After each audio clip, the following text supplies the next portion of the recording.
बिस्मिल्लाहिर्रहमानिर्रहीम। अस्सलाम वालेकुम। Welcome back to my channel cooking with remedies. आज मैं आपके लिए बहुत ही ज़बरदस्त रेसिपी लेके आई हूँ जिसका नाम है कढ़ाई गोश्त मसाला। बहुत ही आसान तरीके से ये बन जाएगा। इसको आप हर किस्म के मीट के लिए इस्तेमाल कर सकते हैं, चाहे वो चिकन हो, मटन हो या बीफ हो। आप इसे तैयार करके एयर टाइट जार में सेव कर लें और जब आपने कढ़ाई गोश्त बनाना हो आप इसे इस्तेमाल करें।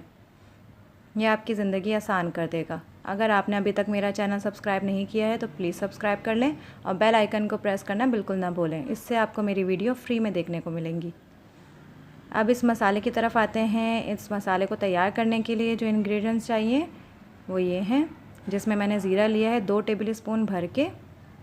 इसके अलावा साबित धनिया ये 3 टेबल स्पून भर के है। इसके अलावा ये कसूरी मेथी है जो कि 2 टेबल स्पून, 1 टेबल स्पून साबित काली मिर्च और 5 से 6 अदद ये सूखी मिर्चें हैं। इन मसालों की तरफ आते हैं। ये एज़ इट इज़ सिर्फ मिक्स होंगे, ये पीसेंगे नहीं। जिसमें शामिल हैं 2 टेबल स्पून नमक, 3 टेबल स्पून लाल मिर्च पाउडर, 1 टेबल स्पून कुटी मिर्च, 2 टेबल स्पून भर के गरम मसाला, 1 टेबल स्पून गरम मसाले की रेसिपी मैं आपको बहुत जल्द अपने चैनल पर सिखाऊँगी। अब खड़े मसालों को मैं पीस लूँगी। ये देखिए सारे मसाले मैंने डाल लिए हैं और इनको मैंने पीस लिया है। पाउडर शेप में करना है कर लें, या तो फिर आप इसको कुटा हुआ जैसे होता है उस शेप में भी रखना चाहें तो रख सकते हैं। ये देखें मैंने इस शक्ल में इसको रख लिया। इसको एक बाउल में निकाल लिया मैंने।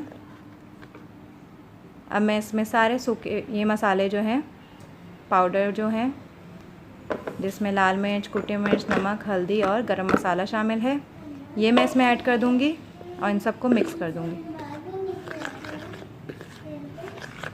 ये देखें ये हमारा कढ़ाई गोश्त मसाला बिल्कुल तैयार है। आप इसको एयर टाइट जार में रखें और जब आपने कढ़ाई बनानी हो आप इसको निकालें, इस्तेमाल करें।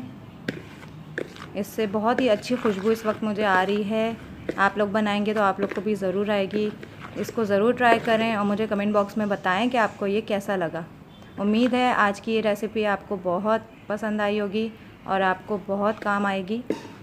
चलती हूँ, दुआओं में याद रखिएगा। इंशाल्लाह फिर आऊँगी एक नई और इजी रेसिपी के साथ। तब तक के लिए अल्लाह हाफ़िज़।